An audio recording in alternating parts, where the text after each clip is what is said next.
Good morning, folks. Welcome to the March General Membership Meeting of the Seattle-King County Coalition on Homelessness. We are super happy you're here today. We are a smaller crew than typical and than what expected.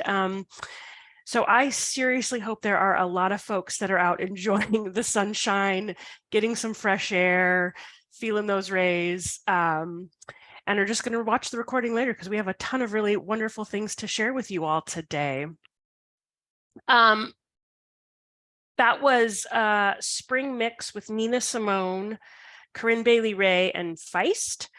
That is DJ Rachel picking our music there. So, hopefully she doesn't leave us for, a different career altogether. We we want her here playing the music for us. And I loved it, Rachel. That was a great choice. Thanks for everybody for throwing your introductions into the chat. We love to see names, pronouns. If you're affiliated with a particular organization or if you're connected to the coalition somehow, we love to see that.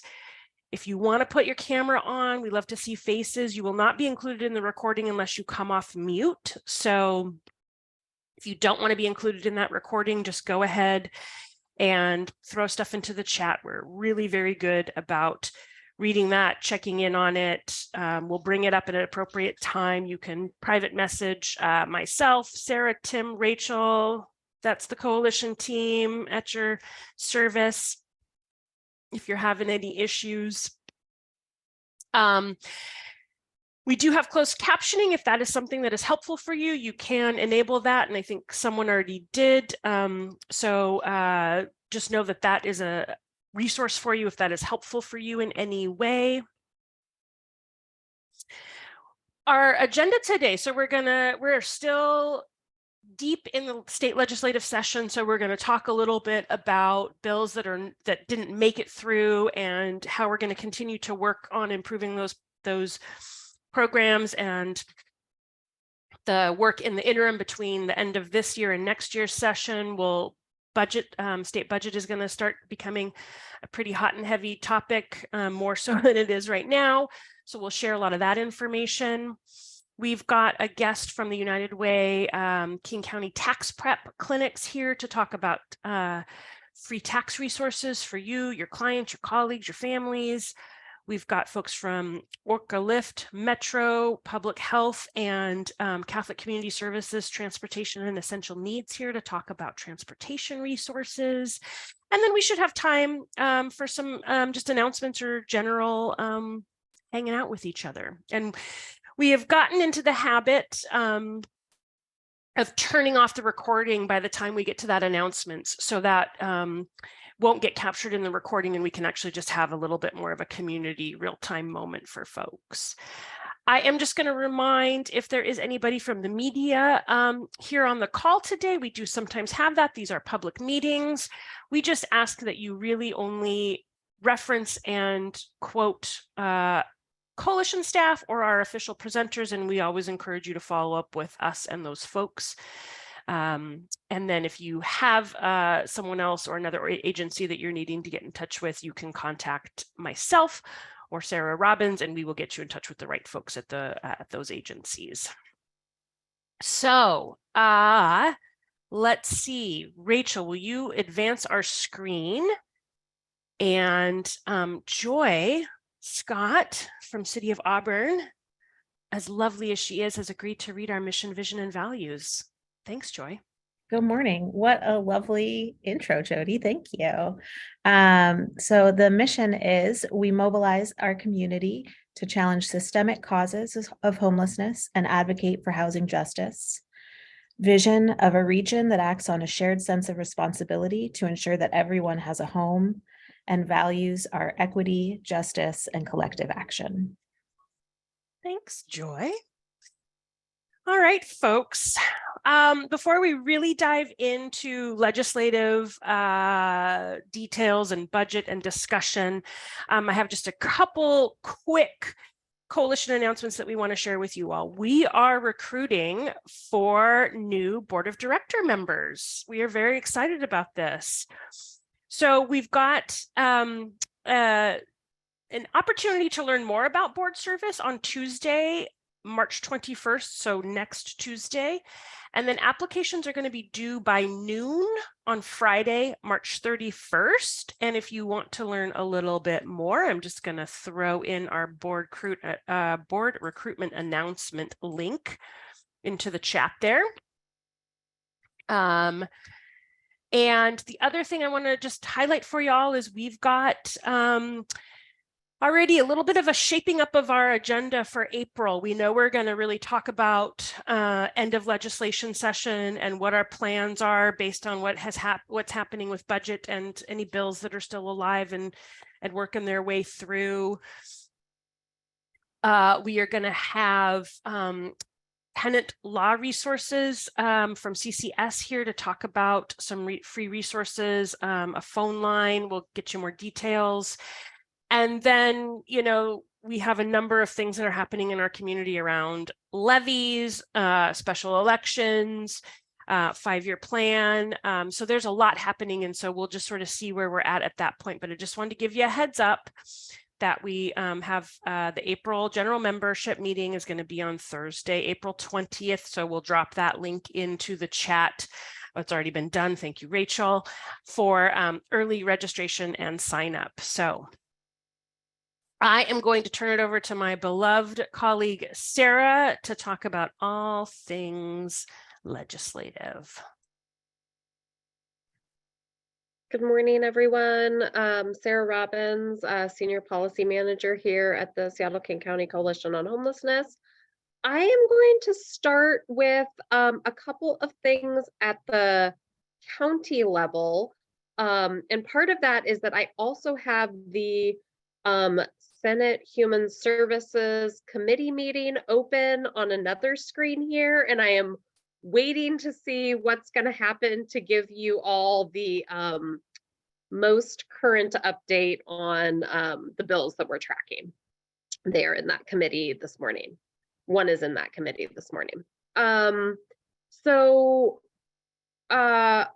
off the press, the coalition board endorsed this week the King County Crisis Care Center levy, also known as the CCC levy. This is a special election that will be happening on April 25th for those that are live in and are registered to vote in King County. This is also known as a behavioral health levy. What it will do is it will open 5 crisis care centers, or the way that I think about them is urgent care centers for behavioral health or substance abuse, where someone can voluntarily walk in. These centers will be across the county. There will be one that is specifically for youth. And people can get immediate crisis response. There will also be a little bit of a longer term program similar to the Crisis Solutions Center that is currently run through DESC. And the levy will also restore approximately 100 beds of residential treatment that we've lost over these last few years. So we just put a link into the campaign site where you can learn more about it. And if you are an organization, you can also formally endorse the levy. We also have another King County levy coming up, the renewal of the Veterans, Seniors, and Human Services levy. This is a levy that supports a large part of our human services infrastructure here in King County. Oh, on this committee, I need to mute this. Committee just came back into session. It is up for renewal every 6 years. It's up for renewal. It will be up for renewal this year. It is currently was transmitted by the King County Executive to the Regional Policy Committee. The Regional Policy Committee will have to vote on it, as will the full King County Council.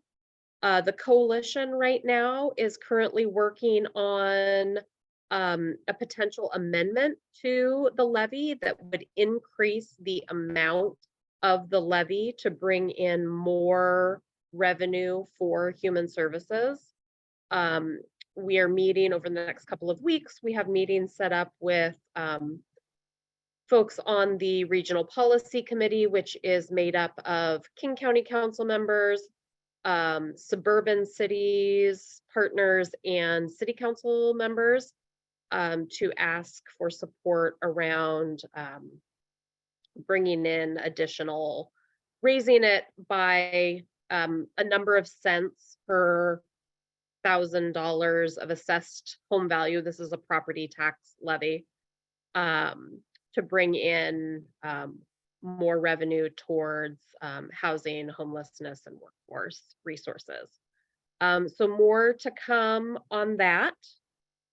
And then I'll talk a little bit about what's happening at the state level.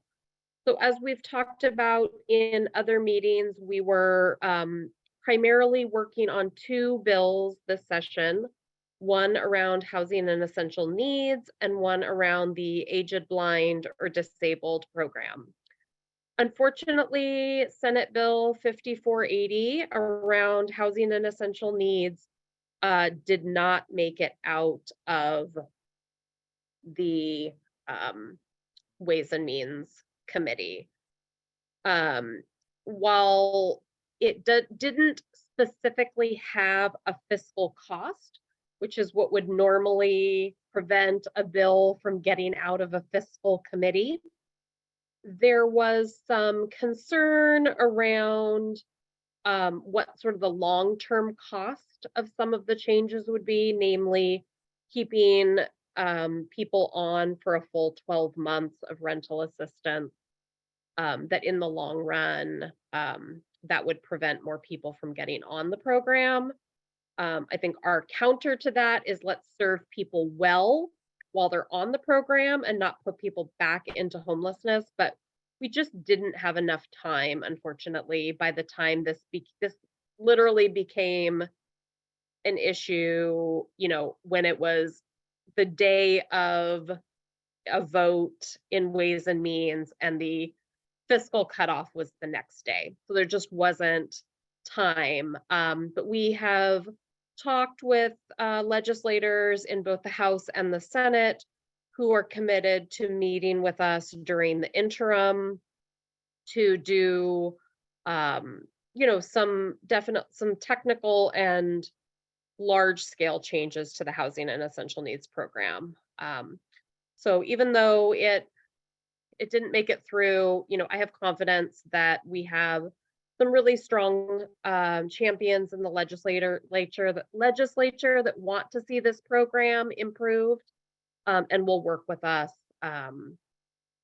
between the end of this session and the next session to talk about how we can improve the program. The other bill that we have been working on is House Bill 1260. So that bill is it made it through both committees in the House. It is in the Senate Human Services Committee right now. And it is on the executive list, meaning they will vote on it today. That's why I have the Senate Human Services Committee open in my other screen, waiting to see whether when they're gonna get a vote. They're actually they've broken out into caucus to discuss 1260. And when they come back from that break, they will vote on it. So it will probably happen during this meeting, and I can give that update when it happens. But this bill would eliminate the repayment of ABD cash benefits when someone is approved for SSI. And it did kind of an amendment added today that would turn this volume down. That would delay the implementation of it. So the fiscal cost to this bill is very large. And this session, our state is in a budget deficit year. And we basically every bill is being asked to bring the cost down. So to bring the cost down of this bill, they have asked that the implementation of it be delayed until 2025, October of 2025. So still the same idea, still the same language of the bill, just a delayed implementation. And okay, they're voting on it right now. So the other piece that we are working on is the budget. We want to make sure that the Housing and Essential Needs program is fully funded. And we have a sign-on letter. We have sent one letter to the leadership, the budget writers. But we will probably send another letter, so you can still sign on as an individual, or if you are authorized to sign on as an organization. Okay, I see that 1260 just passed out of Senate Human Services. Yay! So it will now go to the Ways and Means Committee. And we have an action alert prepared to send to your legislators.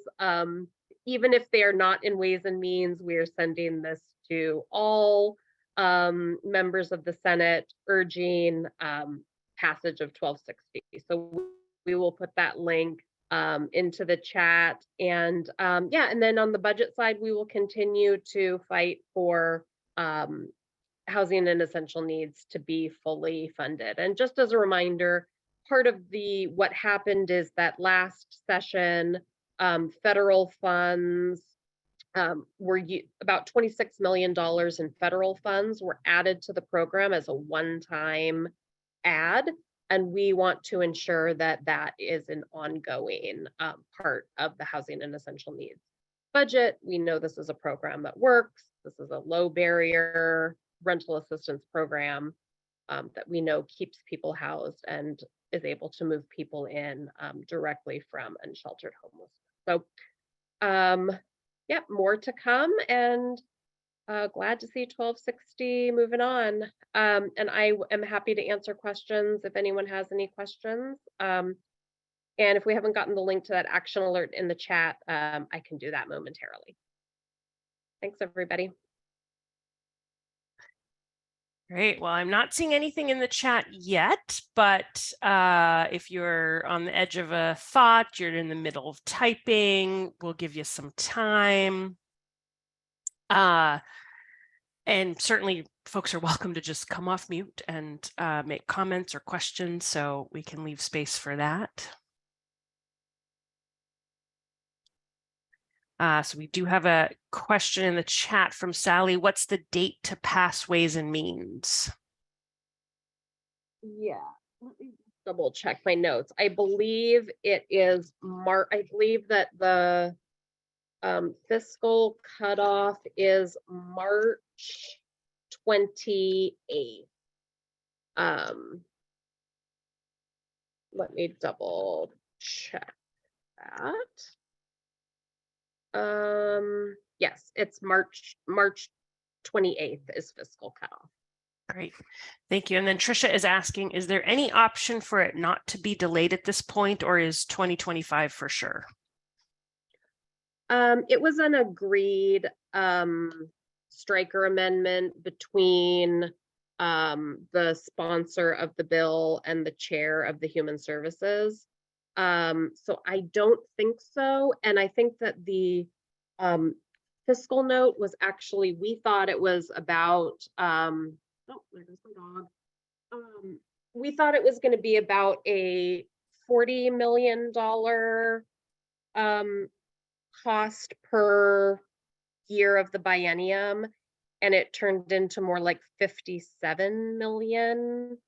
And so I think the cost is just too high. I think it's and it's probably the most, without killing the bill, it's probably the best path forward to bring that cost. And it also, it delays the cost to some degree so that it's not in this biennium's budget. It's unfortunate. We saw the same thing happening around the TANF, the large TANF bill 1447, where it's also a very high cost bill, does great things around the TANF, but having to make some changes to bring down the fiscal note.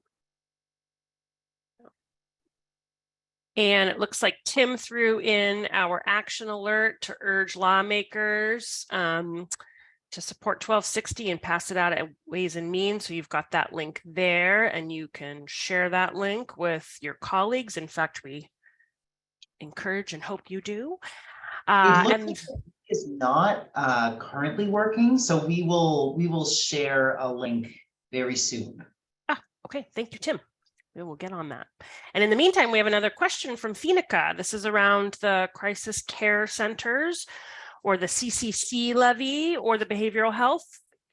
Just a little like touch point for folks if you're not as in the weeds of this, or this is newer information for you all.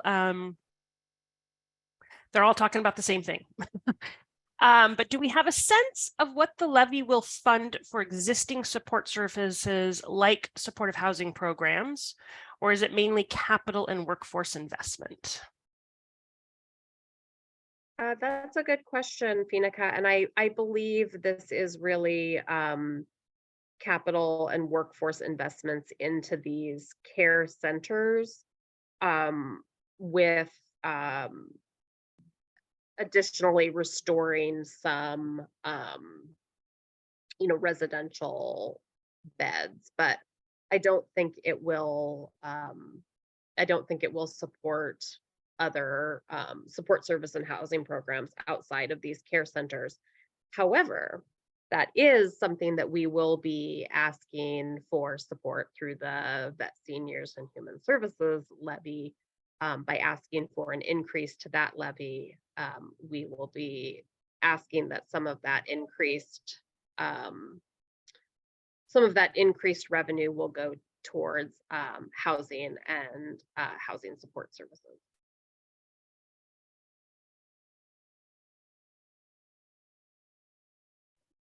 Just so everybody knows, the link to the action alert should work now. So we encourage you to take that action alert so that the Senate Ways and Means senators can support this bill, and that all of your legislators can support 1260.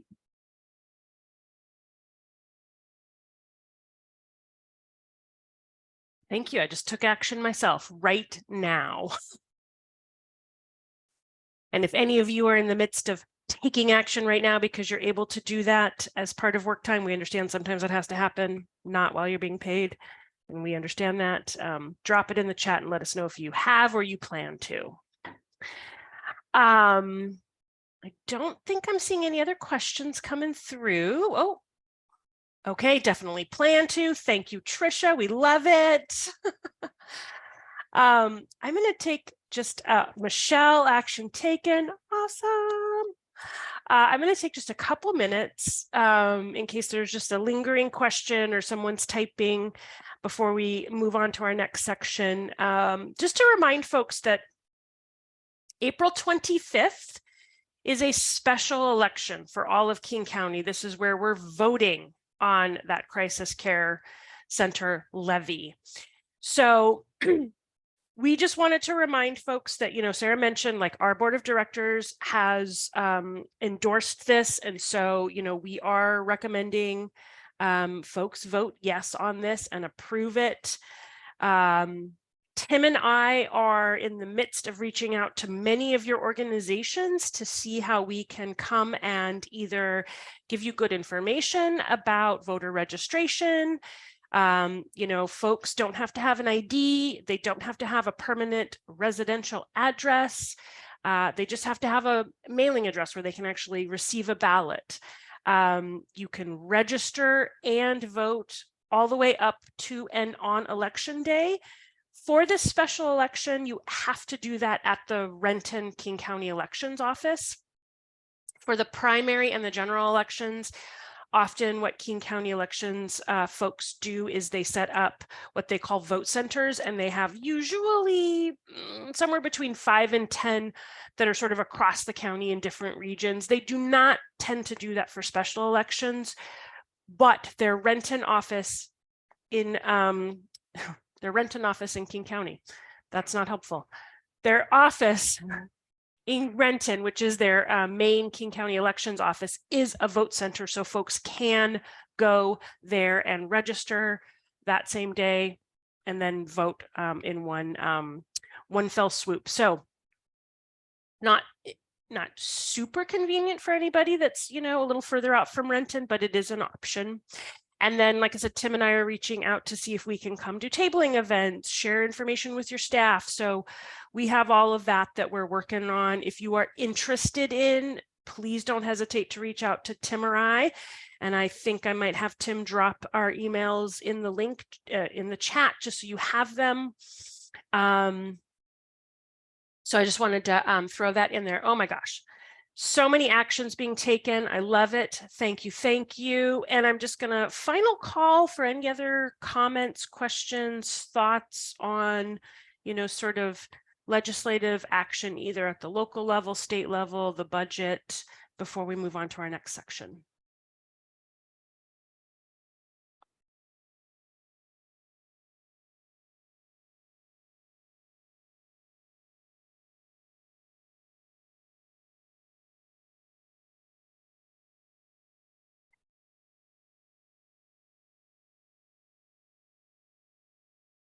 Okay.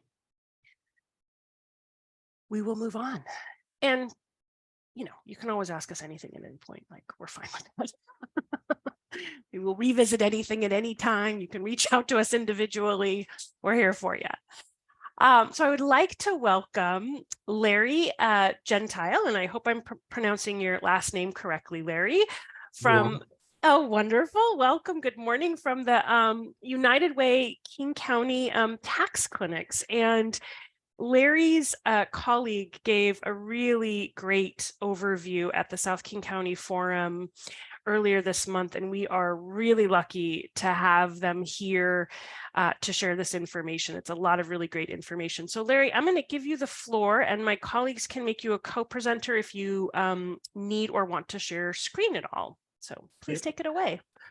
Hi. First of all, thank you for allowing me to participate in this in your event today. I seem to be having some trouble starting my camera, so I apologize for that. But the audio is working, which is a plus today for me. My home machine has been giving me some issues, so I apologize for that. Sarah, it's good to see you again. If I recall, that we worked Compass Housing a year or two ago, and that worked out really well, I thought. So thank you for that opportunity as well. So Ryan is out, and so he's asked me to fill in and present a slide deck for you, just basically explaining what we're doing at the United Way in regards to tax prep for our community. So I will go ahead and click the share screen option here, and I will share this screen for you, and I'll just go ahead and start talking. Okay.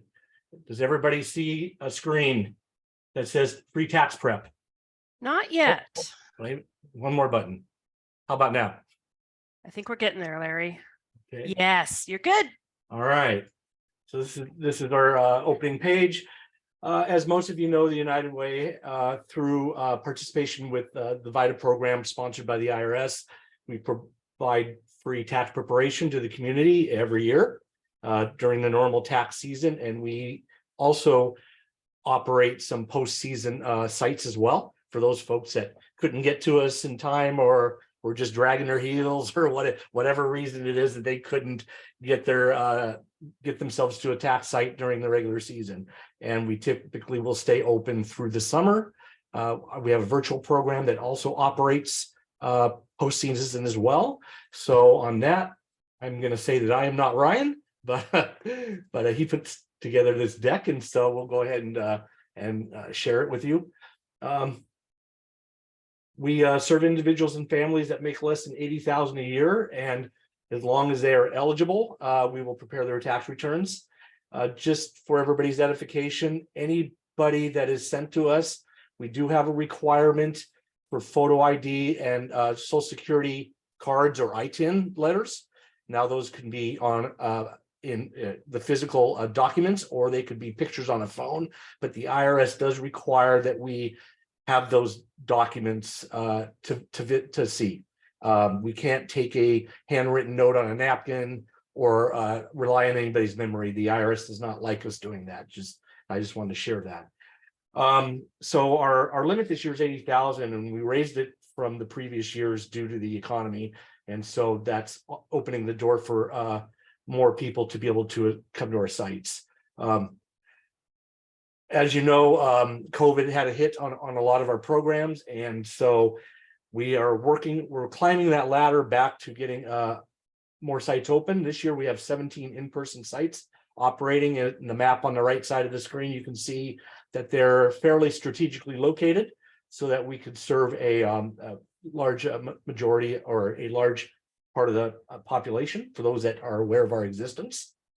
We also have a virtual program through the Get Your Refund platform to those folks that are computer savvy and would just rather stay at home and upload documents and do it all on their computer. And then we also are doing more pop-up events this year. We just finished up one with the Native American group over at Sandpoint. That was pretty successful. And we are constantly looking for other opportunities. We also provide interpretation. We use a language line. A lot of our volunteers that are savvy with Google Translate will often use that with the client, and that tends to work well.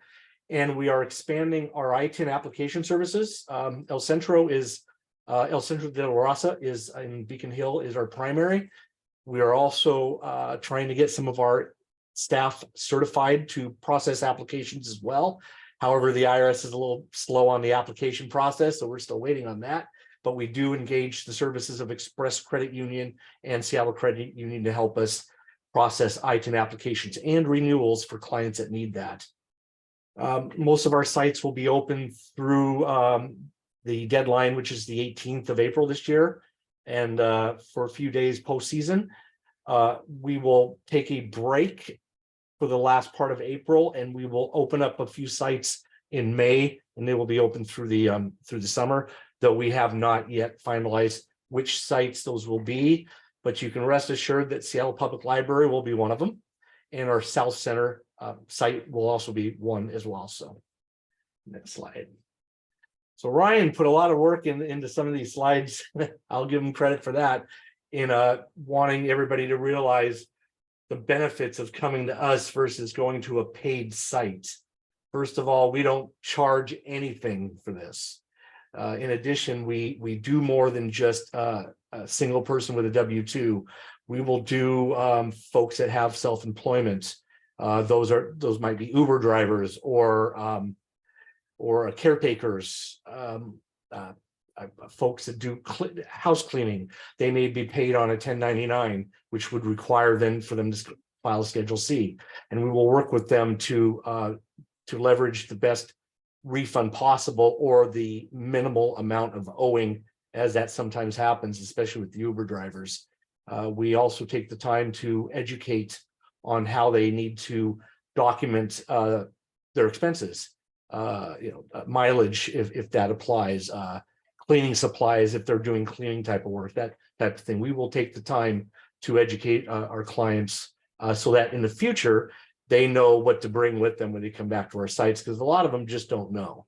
And so we definitely take the time to do that.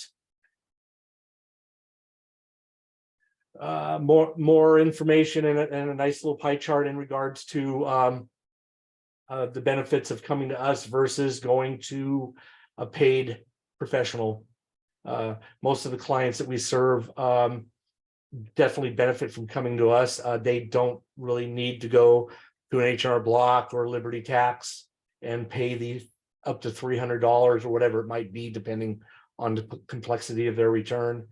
We also will process folks that own homes, mortgage statements, and we also deal with some capital gains work. We don't get too deep in the weeds on that, but if it's just some simple transactions, we can process that for them. We do not work with Bitcoin. We're not allowed to do that yet, but I would imagine that in the future, the VITA program will probably open that up to us. This slide is pretty important, and we often will have to share this information with our clients so that they understand the concept of the earned income tax credit and how it works in regards to how much money one might get depending on the number of children they have. As you can see, the graph peaks between $11,000 and say $25,000 of income, and so that's where the biggest payout is. A lot of our folks come in expecting, after having seen an advertisement on television, that they're going to get their $6,000. Nobody really pays attention to when they say up to 6,000. They just automatically think that they're going to get that big payout. But this graph illustrates where the benefit is. And then, as you can see, as the income rises above 25,000, the income goes up, but the credit goes down. And typically, once they get past $55,000, then there is no earned income credit for that family. This chart also will affect the working family tax credit, which I'm going to talk about in a minute. The child tax credit is a little bit of a different animal because it doesn't necessarily follow this chart, but it does require that the children are related, that they're in the home, and that child has to be under 17 in order to qualify for the credit. Otherwise, they're out. Unless, no, never mind. Child tax credit, yes, under 17, they're out. So a lot of clients that we run into aren't aware of that, and so we have to educate them on that as well, because they'll have a child that's 16 one year and they get X amount for a refund, and then they come in the next year and they realize their refund is dropped by $1,000 or more, and they're wondering why that is. And a lot of times this is the reason. And so we often will have to educate the client on that as well. We also will process education credits for those students in college that are still that can qualify. They're still maybe living at home, or they're away, but the IRS considers that still living at home, and the parents can often qualify for a credit based on the tuition that's been paid and such. And so we will work with them on that as well. It's a pretty busy chart. I will say Ryan really did his homework on this, but as you can see, there is benefit to going after these credits, and also coming to us because we don't charge anything, whether it's an in-person at H&R Block or Liberty, or going online doing the TurboTax or the H&R Block version. You'll find that it's typically free for the simple returns, maybe a single person with a W-2. But once you start adding documents, once you start adding dependents, once you start adding self-employment or education, want to go after the education, the American Opportunity Credit, then they start charging some dollars. And so I'm not going to attempt to try to walk through this entire chart, but just know that there is benefit for folks coming and going after these credits. All right, here's the working family tax credit. For those of you that aren't aware of it, this is brand spanking new for the state of Washington this year. They started accepting applications in February, and the benefit that we have coming to us is that our software provided by the IRS has integrated the application into the software. So as we prepare a federal tax return for our clients, which is actually a required document to go along with the application for the working family tax credit, we're able to fill out the application at the same time for the client. In addition, we're actually able to submit the application for the client as well electronically. Now, it does go through a bit of a process. It does go to the IRS first, and then they turn around and send it to the Department of Revenue, who in turn will process and pay out the credit that the client would receive. And this is an annual payout to the client.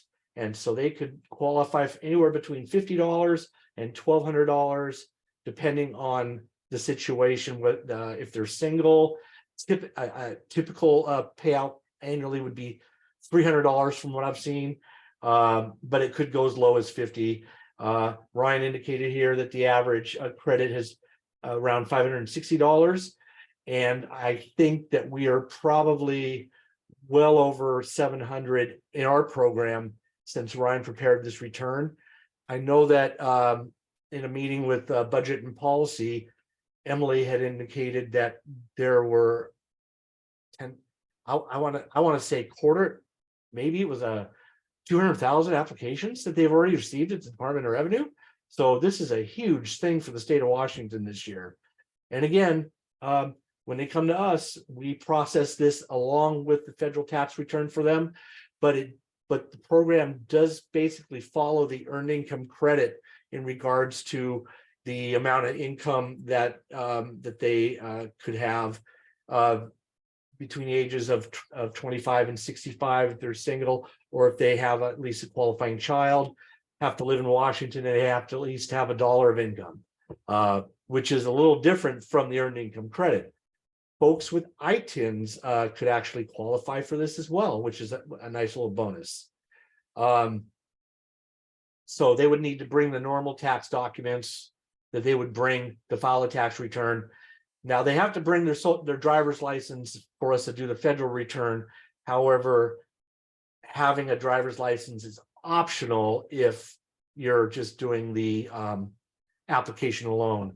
But since they're also doing a federal return with us, they bring their driver's license, and then we take care of all of it at once. And the clients have been really excited to know that there's going to be some additional money they're separate refunds, but there's additional money coming to them, and a lot of our clients are very excited about that. All right, next steps page. So we basically, much like we do with the federal tax return, we expect the same information in order to process that working family tax credit. So this is just reiterating the type of things that we need to have with a client. You have a photo of our South Center site. For those of you that are familiar with it, it is the old Lady Foot Locker, which is on the west end of the mall near Sears. And so we encourage everybody to share this information with everybody, because we definitely want them to come in and do their tax return, and also go after, if they qualify, the working family tax credits. As I mentioned earlier, we do have some sites that will stay open at least through the end of July. The South Center site, which is pictured, is one of them. Public Library downtown Seattle will probably stay open through the end of August. And our El Centro de la Raza site will probably stay open until October, as we have been able to do the last couple of years. We're still trying to work out any additional partners that we can work with for postseason work. And also, we also have a volunteer requirement, and so we're also reaching out to our current volunteers to see if they're available for postseason. So, and on an additional note, the last day for folks to qualify for the working family tax credit is December of this year. So anybody that qualifies would want to get that application in before the end of the year. All right, last page. This is our sites that Ryan put up there. We also, again, have a virtual program going on through the Get Your Refund platform. I don't know if he put that on here. I don't necessarily see it. However, if you go to our webpage, you can find the map that shows all the site locations and the hours, and there's a link there for the Get Your Refund. There's also a link for the My Free Taxes for those that just want to do it on their own. It's much like using the H&R Block or the TurboTax platform. But it's free, but it is limited on how many on the type of returns that they can do. So, but that's available as well. Anybody need information, you can call 211 and they can direct you. And that's it. That's what I've got. So who has questions?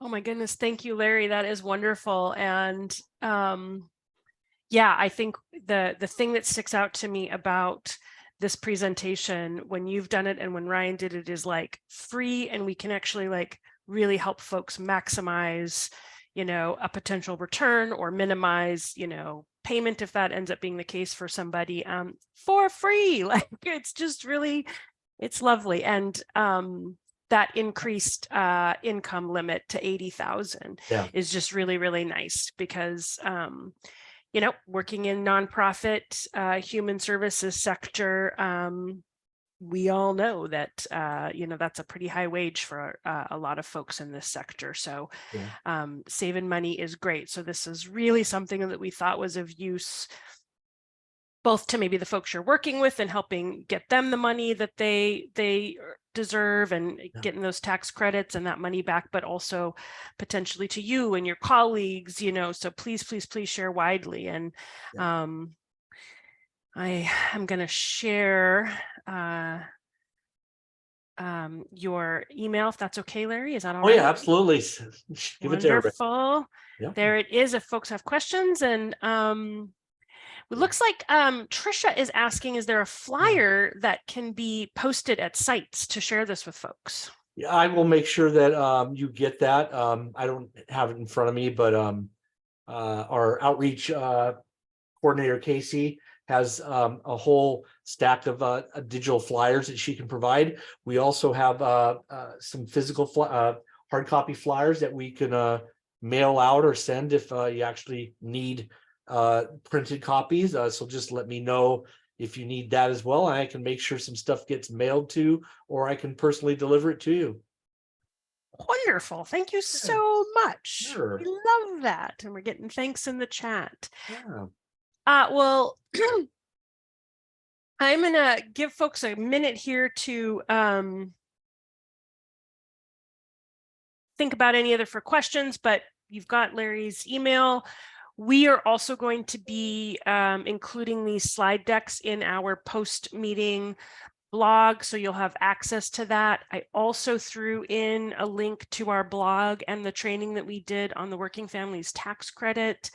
But yeah, this is just a wonderful, wonderful resource, really pretty low barrier for a lot of folks and quite accessible. So thank you for being here, Larry. I really appreciate you and your team and sharing this information with us. Thanks for having me. You're welcome. You're welcome to stay on, but I imagine you're a busy person these days. So, well, this particular week I'm kind of running things solo because I have both Ryan and Casey out today.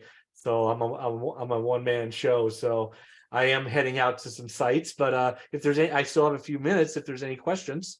All right. Well, I'm not seeing anything come in through, but we will be sure to get them to you if something comes through. And you've got my email, so feel free to tap into that and let me know what you need, and I'll be glad to help in any way I can to get the word out through your program. Thank you so much. Thank you. Have a great rest of your day. Bye-bye. Thank you all. See you. Okay, folks. So if things are percolating after the fact, we can connect you to more resources as needed. And I am going to hand it over to my colleague, Tim. Awesome. Thanks, Jody. So on the topic of fantastic, very accessible resources, we are going to talk a little bit about some resources that folks can access to public transportation. We're going to be talking about OrcaLift as well as subsidized passes that folks of different income levels can get through different mechanisms. And we'll talk a little bit more about the difference in a moment. We will be joined by Catholic Community Services Housing and Essential Needs Program. We have Trisha Matthew, who's going to be letting us know some updates on that program, including access to, Oracle Lift. And then we're going to go a little bit into more depth about a range of different resources from low cost to no cost public transportation resources with Allison Hams from King County Metro. Thanks both of you for joining us today. Let's pass it over to you, Tricia. Let's talk about PEN and transportation. Sure. Hi, everybody. I put together a slide deck just kind of providing an update on what HEN's been up to since the last time we presented on this call, which was about 6 months ago. At that point, there was a COVID waiver. We hadn't been bringing anybody new on, and we had sort of this idea that we were going to open this new intake process down at the Phoenix Center to just focus on transportation and essential needs. So is it possible for me to share my screen? And I can just go through these slides real quick. Looks like I have the ability. Okay, good. I was just going to say we can make you a co-host if we need to. Okay. Great. Everybody can see? Okay, cool. So yeah, I think most people on this call probably know what HEN is, but just as a reminder, we provide essential needs items and potential rental assistance. I want to stress potential rental assistance because we'll see in a second. Eligibility is determined by DSHS, not by Catholic Community Services, but we manage the program. And we serve our housing folks out of the Randolph Carter Center in the Central District, and then our new program is at the Phoenix Center. So to qualify, you must have a disability and have zero income or be on the ADD program. So what we are providing right now, as of December 6th, when we started the program back up, all HEN eligible people in King County can enroll with CCS right now and get transportation and essential needs. And what this means is we're enrolling them down here for a subsidized annual Orca Lift pass. So they have a free year of that, whether or not they fall off of HEN eligibility in the meantime. They'll get that for at least a year, and then we can renew it if they're still eligible. And then they get a monthly bag of hygiene and cleaning supplies. So they can come in down here and get that. We also have some light case management, kind of referrals and things that we do down here for folks. And coming soon, we're all becoming assessors so that we'll be able to enter people directly into coordinated entry here as well if we have some homeless folks that are not in that program already. So that's what we're doing down at the Phoenix Center. Internally and out a little bit in the community, we're calling this program 10, even though it's really HEN. So just to be clear, if you ever hear anybody mentioning 10, it's basically HEN's new intake process. We're not calling it that to the clients because really they're enrolling in HEN. It's just at the beginning, they only get the transportation and essential needs. And then when there's funding to bring on new folks, that's when we transition them from the 10 program over to the HEN program, and then are able to provide that rental assistance. So what that looks like is combined monthly rent and utility assistance up to $1,000 a month, depending on their housing situation. We can provide move-in assistance, including application fees and deposits, up to $1,000, and then some one-time assistance for folks that are behind in rent and utility payments. We can provide when they move into that program as well. We can't provide rent and utility for those folks living on subsidized housing or receiving like a Section 8 voucher, so that they would not be eligible for our rental assistance. But they still can get the Orca pass from us, and they can still get the monthly essential needs bags. And just kind of a note about HEN and what we provide and do well. So we're really good at providing that financial assistance to folks and the essential needs supplies and some light to moderate case management. Where we struggle a bit is we have kind of high caseloads, and we're not really set up to support higher needs clients as well. And so, we don't like go out with folks to like meet with them to find the housing providers, but we do sort of provide some light assistance around that to keep, and talking to landlords and helping keep folks stably housed. What we can't do is take anybody who's not qualified for HIN by DSHS. And I say that because there's some things floating around out there that we are taking people who are already on SSI or SSDI. I know there's some old flyers that are up in places about a pilot project we did a while ago. So I just wanted to use this as an opportunity to let people know, don't send people if they're not currently HIN eligible. We have gotten some permission from the county to move some of our folks who fall off of HIN eligibility because they're on SSI or SSDI. So we do have some of those folks that we're able to keep, but that's sort of funding dependent as well. So so it's just not something we're sort of advertising out there in the world. It's sort of like a as we can basis keep people, but we can never enroll somebody straight out right now that's not currently HIN eligible. And then, so how to enroll in HIN? Once, you know, a client gets their letter from their referral from DSHS saying they're HIN eligible, we ask that people call our resource line to just double check their eligibility. Sometimes clients don't call for a few months later, they might have fallen off of eligibility. So that they can just not, you know, waste their time coming down here if they're actually no longer eligible. So we would hope they could call that resource line. And they can check that, and then they can come on down to the Phoenix Center, which is at 23rd and Rainier. And you know, we've got like kind of a nice drop-in area. We're open Tuesdays, Wednesdays, and Thursdays from 10 to 2 for just walk-in appointments. So anybody can come in and pick up their essential needs bags. They can do an intake with the case manager, and we can enroll them in the Orca Lift program. And so, yeah, we're doing about 10 to 15 intakes a week. Our kind of average is 40 or so clients. And just our current statistics in the program. So just so you know the scope of like the need out there, I just looked at how many people DSHS made HIN eligible in February. It's like 30,000 statewide and like 9,600 in King County. So we do not have funding to support that, which is why Sarah was talking about our need to keep advocating for funding. So totally right now we have 2,800 enrolled in HIN about, and 10 of those are sort of our new intakes that we've got. 505 of those are the new intakes that we've just been doing down here at the Phoenix Center since December. So that's so that number will keep going up. And then we've distributed about 1,800 bags down here since January, and we've given out you know, getting close to 300 Orca cards just since HIN's been 10 HIN has been open in December.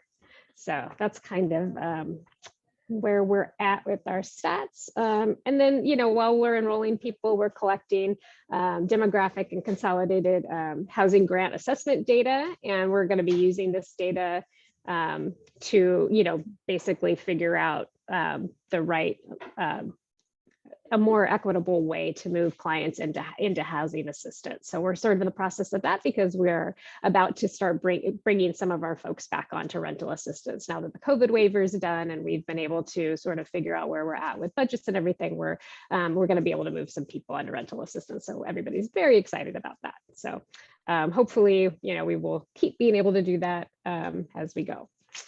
And that is what that's my report back. Here's my contact information in the slide deck, and then our HIN resource line, and if anybody has any questions.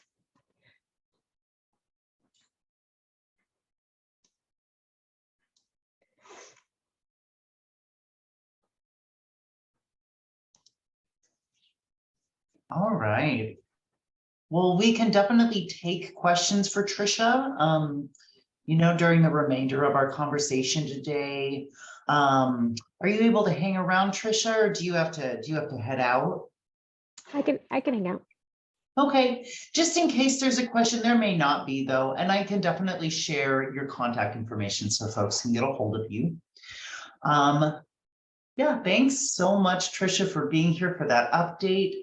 Let's pass it over to our partners at King County Metro. We have Allison Hams and Maria Jimenez Zepeda. Please let me know if I'm mispronouncing anything. Please take it away, folks, and let us know about the, you know, fantastic overview you have on subsidized bus resources.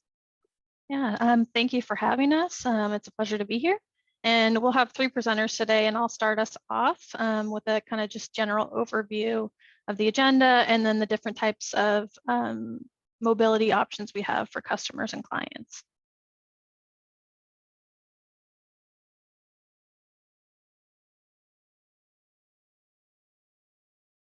Are you able to go to the next slide, Maria? Oh, there you go. Perfect. Okay, so there we go. So we have this nice little image of the different types of transportation options for customers and clients that ride transit within our region. It does vary on eligibility of each specific passenger or card type, and I will be briefly going over those. The first one we have there is the Orca Lift.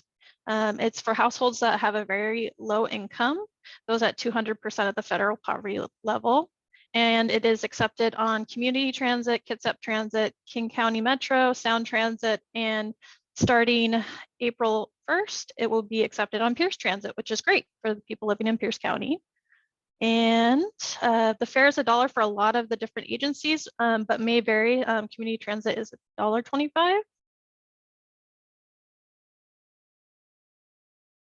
The next passenger type that clients might be eligible for, or something you can recommend if someone has children, is the youth fare. The youth fare is eligible for those 6 to 18, which technically it's their 19th birthday, the last day of the month, so they can ride all the transit agencies for free. So even if a client or customer doesn't qualify for the lower reduced fares, their children would qualify for free transit. So that's something to keep in mind as well. And then seniors, the qualifier for the senior regional reduced fare permit card is 65 and older. There's no income limits or for that eligibility. They just need to have an ID or proof of age, and then they can qualify for that type passenger type. And it is $1 on all the transit agencies. And then the next one is a disabled regional reduced fare permit. It's for a person with a disability or on Medicare. If they don't qualify for Lyft or any of the others, this might be an option for them. They can visit the King County Metro Pass Sales Office to qualify for that. There is forms they have to fill out beforehand for that, or they can show their Medicare card as well. And then they can also apply through the reduced fare portal, and we'll have that information at the end of the slides to share with everyone as a resource. And then last but not least, if they don't qualify for any of those, there are the adult fare cards. So adults 19 to 64, and the fare can be $275 plus, depending on which mode of transportation that they are riding. And last but not least, so there is a program called the Subsidized Annual Pass. It's not a free pass, but it's subsidized for those at 80% of the federal poverty level. And it's a pass that gets put on the Lyft, Orca Lyft card. So like Tricia indicated below, there's 6 state benefit programs that qualify clients or customers for that pass. And it is for 12 months before they need to reapply and see if they're still eligible. And it covers King County Metro and Sound Transit right now. However, the pass is on a Lyft card. So if they decide they want to ride a different transit agency, they will still get that reduced fare for the agencies that accept the Lyft fare. And I will be passing it off to Jen Covert from King County Public Health, and she'll go a little bit more in depth with Lyft and then also with the subsidized annual pass. Thank you, Allison. And it's so nice to be here. I used to work with Jody. We used to have lunch together out in our public health days, and I was so excited to see Jody. So yeah, and I'm going to just kind of go over more of an overview of Orca Lyft and the subsidized annual pass. And if you have questions, feel free to put them in the chat, or you can just unmute yourself.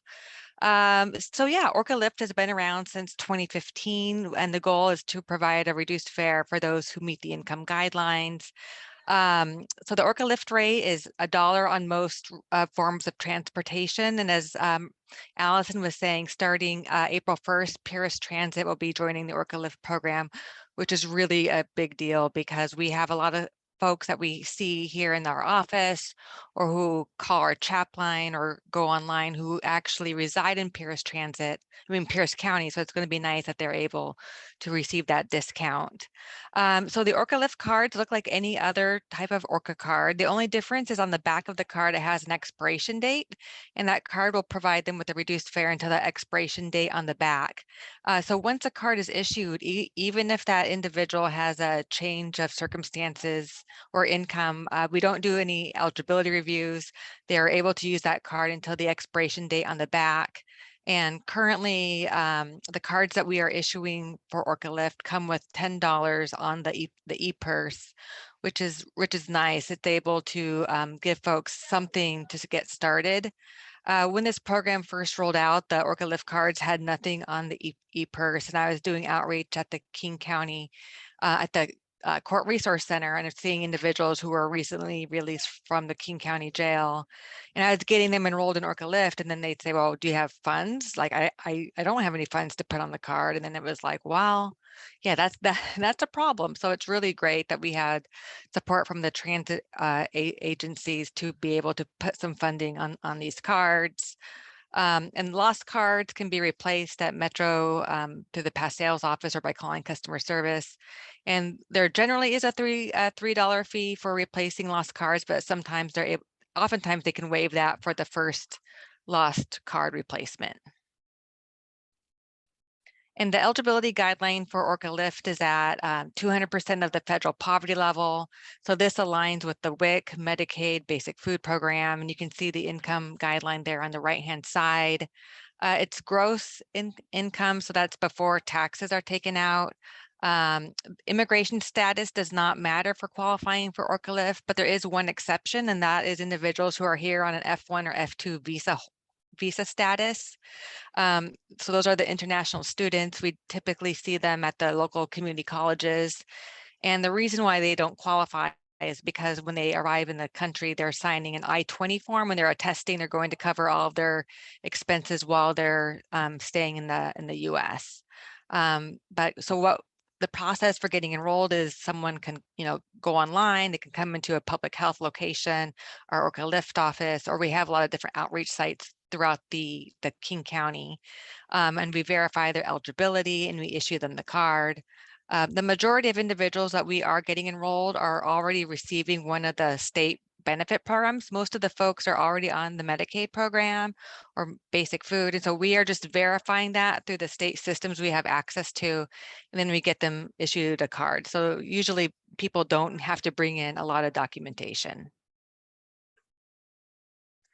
We do also need to verify identity. This is in the rules of other forms of ID that we can verify.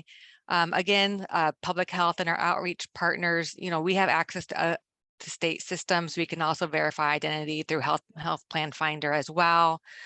But we don't want, not having ID to be a barrier. So we have other means, public health has other means to get information from the client to cross-match with different data systems to verify that person is who they say they are.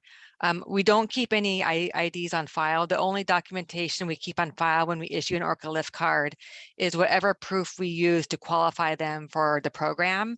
And that is what the auditor asks for when we are being audited from the state auditor's office. They'll ask, where's the proof that you qualify this person and they actually met the income requirements?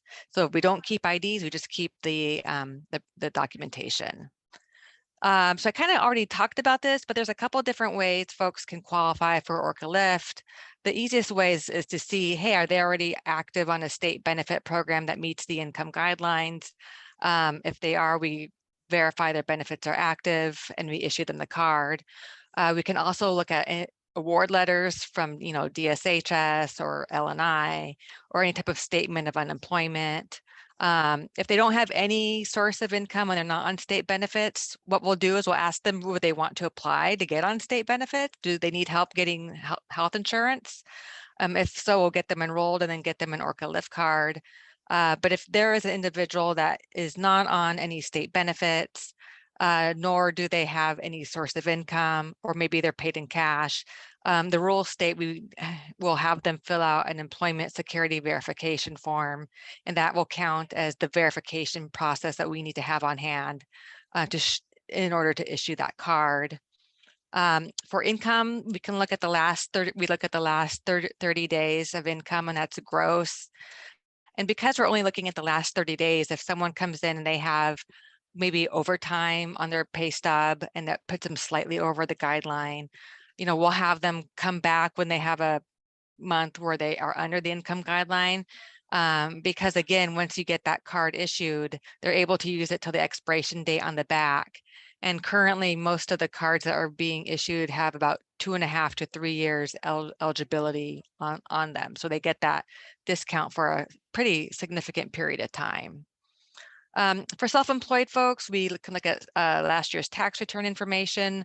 Kind of what's more useful, what we see more often, I should say, is people who drive for like DoorDash or Uber, and we would look at, what they've earned the last 30 days after their business expenses. So there's a couple of different ways folks can enroll. There's the reduced fare portal, and I mentioned this in the previous meeting I was at. So Public Health has had the reduced fare portal up since October of 2019. And I ran a report just this week, and we have enrolled over 9,000 individuals through the reduced fare portal since October 2019. We have a lot of providers are submitting applications through the reduced fare portal on behalf of their clients. So even if they have someone that needs a Orca Lift card or a subsidized pass card, they can still use the portal and upload that documentation for their clients, and we will get the card processed and sent out. So that website allows folks to apply for both the Orca Lift program and the Orca Lift subsidized annual pass. So when those applications come in, we have a team of public health folks that are screening them first to see do they meet the guidelines to get the subsidized annual pass, because if they do, that would be the best card for them. And if not, then we are getting them enrolled in Orca Lift if they meet those requirements. Then we have our CHAP line, which stands for Community Health Access Program.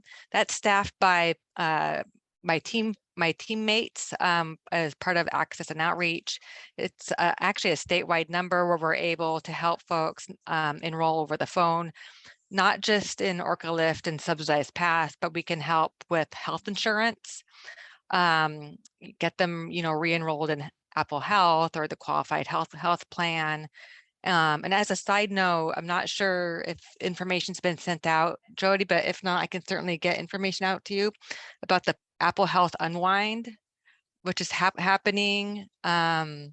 Essentially, HCA has, foregone doing any income verification or eligibility checks for the last couple of years because of COVID, and that's starting back up. So there's concerned folks are going to be running out of insurance.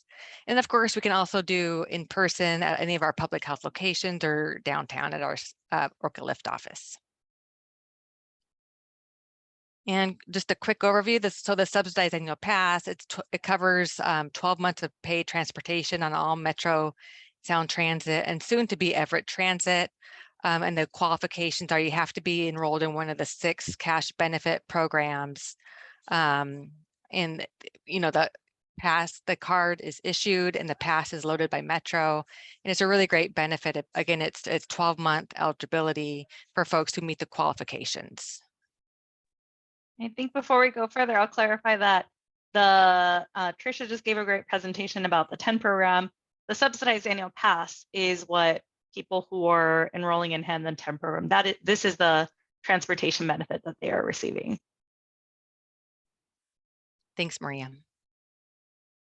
So these are the qualifying programs. So unlike Orca Lift, where you are able to live anywhere and still qualify for an Orca Lift card, for the subsidized annual pass, you have to be staying or living in either King, Pierce, or Snohomish County, and be enrolled in one of the 6 state benefit programs that you see listed there.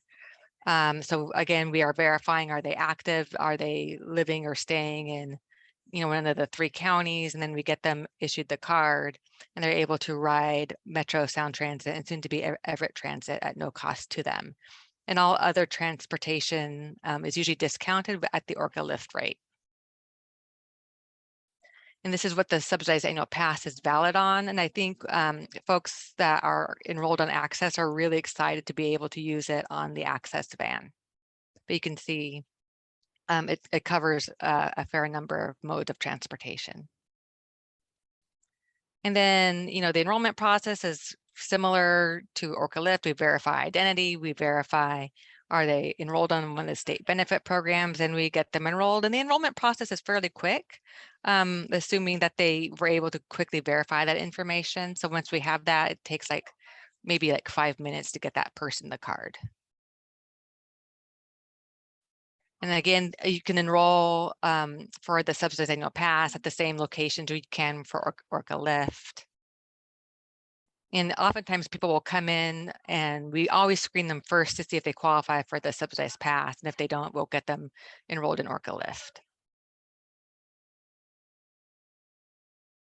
And so the other thing with the subsidized annual pass is cards do get lost, they do get stolen. So they are able to get replaced through Metro's reduced fare team, and then they are able to get a replacement card that will have the remaining number of months on that replacement card, so that person can continue to use that card and not have to pay transit fare. And both the Orca Lift cards and the subsidized annual pass cards are renewable, provided that that individual still meets the qualifications. And this is a little compare and contrast. And as you can see, Orca Lift, that has a higher FFPL, it's reduced fare, and it's renewable. The annual pass, again, the key thing is you have to be enrolled on one of the 6 state benefit programs. So, we see individuals that don't have any source of income. They may be staying at a shelter, but unless they are active on one of the 6 cash benefit programs through DSHS, we're not able to issue them a subsidized pass card. And the subsidized pass is for 12 calendar months, but it is also renewable, provided they are still active on those benefit programs. And lots of different enrollment options. So DSHS is an option to get enrolled, but it should be noted that cards are not issued in person because of staffing. They don't have they're severely understaffed. And so if someone goes to a DSHS office, their card is going to be mailed. So what we often see is folks coming from the Belltown office in particular, they'll go into DSHS, get approved for their benefit, and they'll come to the Orca Lift office and we'll get them the card because we're issuing cards, that same day. If someone applies in person, they're getting a card that same day from public health. We have lots of different options. I don't know if it has our website on here, but if you go to kingcounty.gov/outreach, it has all of our enrollment locations. So all of our public health centers are places where folks can go to get enrolled. Then we have a lot of different community outreach events that happen throughout the month. And then Catholic Community Services is our key partner in both Orca Lift and the subsidized annual pass program. They do outreach as well as enrollments at the Randolph Carter Center, and then Trisha's team is doing enrollments at the Phoenix Center there for the 10 folks. And then I'll wrap us off with the last slides. I know we're close to time. So recap on enrollment options. If someone is enrolled in one of these cash benefit programs, the best program for them is the subsidized annual pass. They can enroll through public health, DSHS, or Catholic Community Services. And as Trisha mentioned, if someone is enrolled in the HEN program and getting connected with those 10 transportation and essential needs programs at the Phoenix Center, they are already getting enrolled in the subsidized annual pass, which is really exciting. If someone is not enrolled in one of these cash benefit programs, if they're enrolled in EBT or SNAP or Apple Health Medicaid, they can enroll in Orca Lift through DSHS, Public Health, or Catholic Community Services at that Randolph Carter Center. If they're enrolled in WIC, they can enroll in Orca Lift through Public Health or Catholic Community Services at the Randolph Carter Center. If they're receiving their income is one of these other sources listed here. Again, public health or the Randolph Carter Center would probably be the best bet. And if someone doesn't have any income or any benefit program, their then kind of best choice would be enrolling in OrcaLift, probably through public health. One last thing that I wanted to mention is some of you may be familiar with the Human Service Bus Ticket Program. If any of you are nonprofit agencies serving individuals who are experiencing homelessness and or whose incomes are 138% or below the federal poverty level, there is a program where you can purchase deeply discounted tickets. So it's paper bus tickets at 10% of the cost. Typically that application period is open like mid-November through mid-December, but it'll be opening up again soon. I think maybe in the next month or so. So I will send that information along to Tim and Jody to be able to share that out when that application opens again. We hope that, you know, that is of service to you, because those are then paper tickets that you purchase severely discounted and then in turn provide those to your clients for free. And those are valid on Metro, bus, and Sun Transit bus, and Link Light Rail, depending on when you end up purchasing. And then I think these last slides, knowing at time, we'll share out these slides so you have them as reference, but just want to flag that it is possible now in this new system for people to accumulate negative balances. And with that, here's resources with information on everything that we just presented. And this site school page that has a lot of handouts if you have people that you think qualify for the subsidized annual pass, to be able to connect them with that information. Thank you. All right, thank you. Thank you so much, folks. Maria, Allison, and Jennifer for joining us and providing some a really good overview. I know I learned a lot. I myself have been eligible for OrcaLift in the past. And now I know how kind of all of that would work together if a person were to get a fully subsidized pass. I know we're over time, but I do want to give folks space to ask questions about transportation or anything else, or to share updates of things going on at their organizations. This is the space to do it. Yeah, so we'll stop recording right now.